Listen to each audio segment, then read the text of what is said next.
ప్రతిష్టాత్మకంగా మేము నిర్మించినటువంటి ఈ మల్టీ లెవెల్ కార్ పార్కింగ్ ఇది ప్రభుత్వ ప్రైవేట్ భాగస్వామ్య విధానంలో నవం కంపెనీ వారు వారంతటి వారి ఖర్చుతో నిర్మించడం జరిగింది.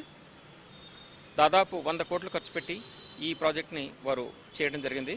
ఇది భారతదేశ చరిత్రలో ప్రప్రథమంగా ఇంత హైలీ సొఫిస్టికేటెడ్ కార్ పార్కింగ్ అన్నమాట.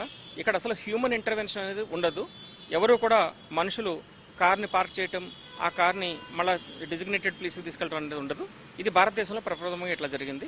ఇక్కడ అంతా కూడా వారు జస్ట్ డ్రైవర్ వచ్చి కార్ని అక్కడ వదిలేస్తే ఆటోమేటిక్గా ఆ కార్ ఏంటంటే స్లాట్ తీసుకుంటుంది. మొత్తం ఇది 15 అంతస్తులో కట్టడం జరిగింది.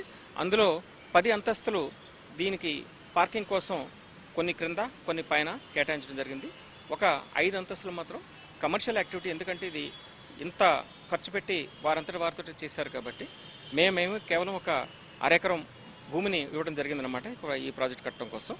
సో దాన్ని వారు ఓవర్ పీరియడ్ ఆఫ్ టైం, అంటే ఇనీషియల్గా కొన్ని నష్టాలు వస్తాయి, కానీ వారంతా మొత్తం మీద ఎంతో కొంత వారికి పెట్టుబడికి రావాలి కాబట్టి, కొంచెం ఆదాయం రావాలి కాబట్టి ఈ 5 కమర్షియల్ ఫ్లోర్స్లో ఇందులో 2 ఫ్లోర్స్లో థియేటర్స్ ఉన్నాయి. 2 థియేటర్స్ ఉన్నాయి. ఆ 2 కూడా మంచి అత్యాధునికమైనటువంటి హైదరాబాద్లో ఇంతవరకు మీరు చూడనటువంటి థియేటర్స్ ఉన్నాయి. ఇక ఈ పార్కింగ్ చూసుకుంటే కంప్లీట్లీ ఆటోమేటెడ్ అనేటువంటిది ఇండియాలో ఫస్ట్ టైం చేయడం జరిగింది. ఇది నిజానికి జర్మన్ టెక్నాలజీ, ప్యాలిస్ టెక్నాలజీ అంటాము.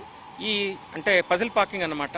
ఆటోమేటిక్గా మీరు అది ఎక్కడ చూసుకుంటుంది, స్పాట్ చూసుకుని దానంతట అదే వెళ్ళిపోతుంది అన్నమాట. దానికి ట్రాన్స్పాండర్స్ అవి ఉంటాయి. సో అది ఈ టెక్నాలజీని తీసుకురావడం మొత్తం ప్రపంచంలోనే వారు ప్యాలిస్ వారు చేసినటువంటిది 5 నగరాల్లోనే ప్రపంచం అంతా ఉన్నాయి.